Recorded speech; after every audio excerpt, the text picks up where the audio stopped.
Assalamualaikum warahmatullahi wabarakatuh. Hari ini saya akan membincangkan tentang topik peningkatan terhadap penggunaan adaptasi teknologi dalam pendidikan, perniagaan dan juga perkhidmatan di Malaysia sewaktu negara dilanda virus COVID-19.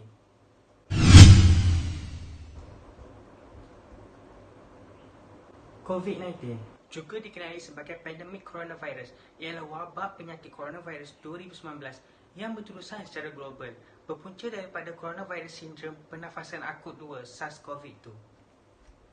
Wabak ini pada mulanya dikesan pada pertengahan Disember 2019 di Bandaraya Wuhan, Hubei, China dan telah diiktiraf sebagai pandemik oleh Pertubuhan Kesihatan Sedunia WHO pada 11 Mac 2020 yang lalu. Virus ini kebanyakannya menular antara seseorang dengan cara yang serupa dengan influenza, iaitu melalui titisan pernafasan daripada batuk ataupun bersin.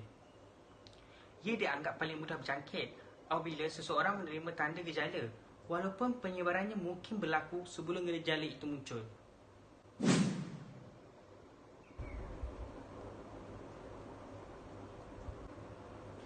Penularan COVID-19 ini memberi impak yang besar kepada negara dan rakyat, terutamanya kepada sektor pendidikan, perniagaan dan juga perkhidmatan.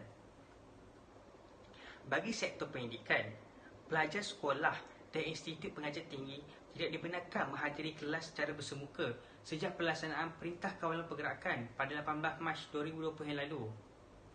Mereka dinasihatkan berada di rumah dan meneruskan pembelajaran secara dalam talian, iaitu secara online.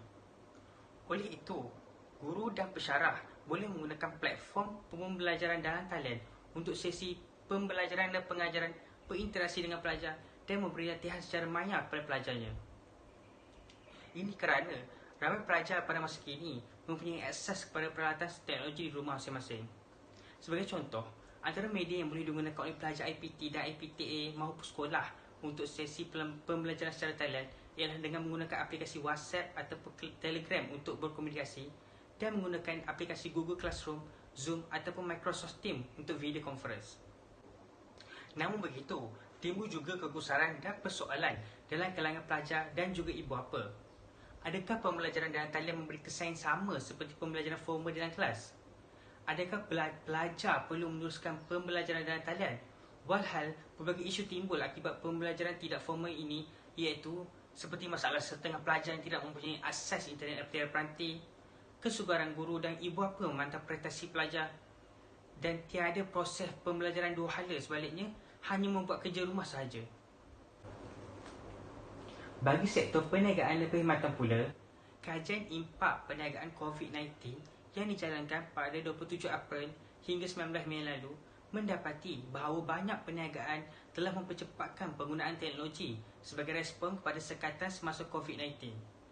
Sejumlah 37% perusahaan kecil dan sederhana PKS serta 32% syarikat besar yang tersenarai telah mengambil langkah untuk mengembangkan atau menaik taraf keupayaan teknologi mereka. Ini berdasarkan hasil kajian daripada talian yang meliputi hampir 700 firma besar termasuk PKS. Namun begitu, Perintah Kawalan Pergerakan PKP telah menunjukkan bahawa masih ada perniagaan di Malaysia tidak mempunyai persediaan yang mencukupi untuk beralih kepada persekitaran kerja yang lebih didayakan oleh digital. Syarikat-syarikat ini perlu meningkatkan lagi transformasi digital mereka dan mengguna pakai proses serta sistem teknologi dalam persediaan untuk persekitaran yang lebih digital dan norma baru ini. Memandangkan semua perniagaan yang kurang penting perlu menghentikan operasi semasa PKP, penggunaan teknologi digital melalui telekomunikasi adalah satu-satunya cara untuk mereka terus menjalankan perniagaan, terutamanya kepada syarikat PKS kerana mereka masih dapat beroperasi semasa PKP. Jika tidak, kemungkinan PKS ini terpaksa menutup perniagaan mereka sepenuhnya. Antara kelebihan e-dagang internet kepada sektor perniagaan dan perkhidmatan ialah urusan jual beli dapat dijalankan dengan lebih mudah dan cepat di samping berjimatkan kos. Para peniaga boleh membuat promosi dengan mengiklankan produk mereka melalui kemudahan internet. Ia membantu syarikat untuk meluaskan pasaran di serata dunia dan ia juga membantu menginteraksikan semua bahagian dalam syarikat dengan sesebuah transaksi perniagaan untuk meningkatkan kualiti perkhidmatan mereka. Contohnya, seseorang pelanggan akan mendapat barang tempahannya dalam tempoh singkat, di mana e-dagang membolehkan tempahan pelanggan dihantar dengan serta-merta kepada bahagian dalam masyarakat yang berkenaan untuk diproses dengan segera.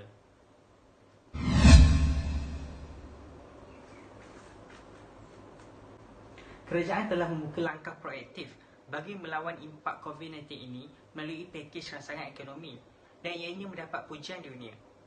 Selain memfokuskan kepada B40 agar dapat meneruskan kelangsungan hidup asas, kerajaan juga mengambil inisiatif membantu para pelajar dan juga para peniaga untuk mengurangkan bebanan kewangan mereka yang boleh menyebabkan lebih ramai kehilangan pekerjaan.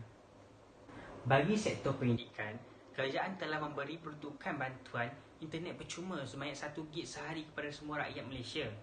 Jadi, semua pelajar dapat mendapat faedah daripada bantuan tersebut untuk digunakan untuk menghadiri kelas secara atas talian mereka. Selain itu, Yayasan YTL dengan kerjasama YTL Communication menawarkan telefon pintar percuma kepada pelajar sekolah kerajaan dari keluarga B40 yang tidak memiliki telefon pintar atau peranti mudah alih bagi sesi pembelajaran di rumah. Setiap telefon pintar terbabit akan dilengkapi dengan kad SIM Prabaya Yes 4G dan pelan data sebanyak 120 GB bagi tempoh setahun.